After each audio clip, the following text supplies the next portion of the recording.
So this is an off-day video talking about the Xbox Series X specs and what that could mean for the PlayStation 5. First, let me know if you would want a PlayStation 5 at $399 with lower specs or $599 with beast specification.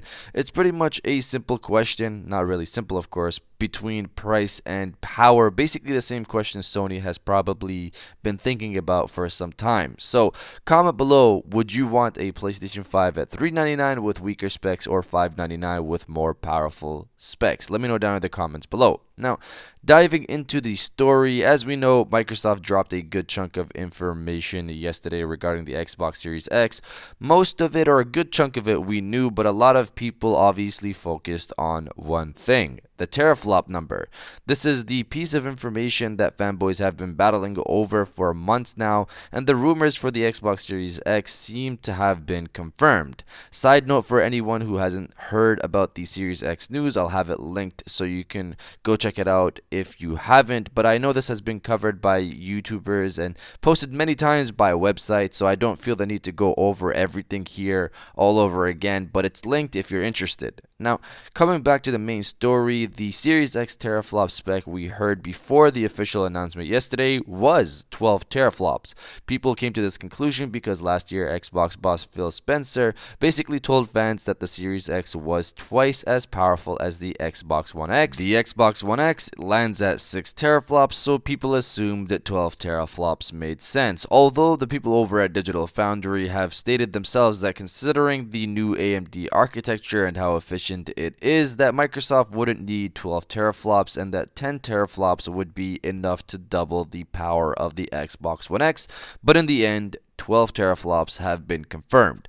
The one thing here that people are forgetting about is price. At this point, you shouldn't probably expect a cheap console. The Series X could very well be a $600 console at this point considering its power. But now where does this leave the PlayStation 5? Last we heard a decent leak. This was the AMD leak that pointed to the PS5 being a 9.2 teraflop machine. Now I know many people basically said no way, and they could be right. The PS5 could very well be at a higher teraflop count, but if it is 9.2 teraflops, then the price could be cheap at $399 here. And also take into note how confident Microsoft seems to be. They highlight the teraflop count now because they know the community has been hanging on those numbers, and their confidence pretty much says they believe that they have a higher teraflop count than Sony does with the PlayStation 5. We also have the Bloomberg article that put the PS5's unit price at $450, and reliable industry source Daniel Ahmed, who said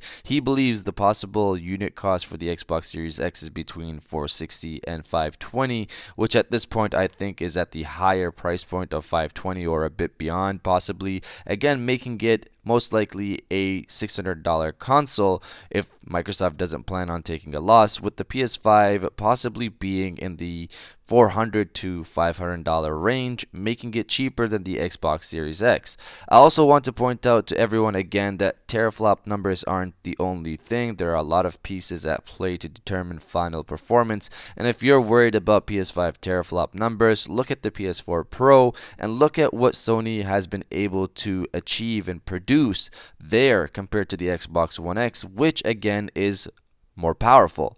Regardless, while the Series X information is confirmed, Sony's is not for the PlayStation 5. Let's wait to see if Sony's PS5 will come with 12 teraflops or close to that, considering a lot of rumors have stated that the consoles are really close to each other. Sony could also possibly sell it at a huge loss, considering how much they already make off digital sales, which is where most of the money comes from anyway. In the end, do you think Sony is going to match Microsoft with 12 teraflops or come close to it? Let me know your thoughts down in the comments below, and if you guys did enjoy this video, please hit that like button as it always helps, and subscribe if you're new. I got new videos every Monday, Wednesday, and Friday, and now I'll check you guys out on the next one. And welcome back to the after show. This is the part of the video where we have a little fun down in the comments below. If you're old, welcome back. If you're new, welcome. For today's thing, what I want you guys to do is to body, obliterate, destroy, and overall harass the comment section with "ball is in your court." Because at this point, the ball is in Sony's court. Microsoft came in, dropped some information, so it's up to Sony now to hopefully come back with a hitter. If you feel the same way, destroy the comment section with "ball is in your court," and I'll definitely heart those comments like I always do because I appreciate everybody who stays to the end of my videos. And now I'll check you guys out on the next one.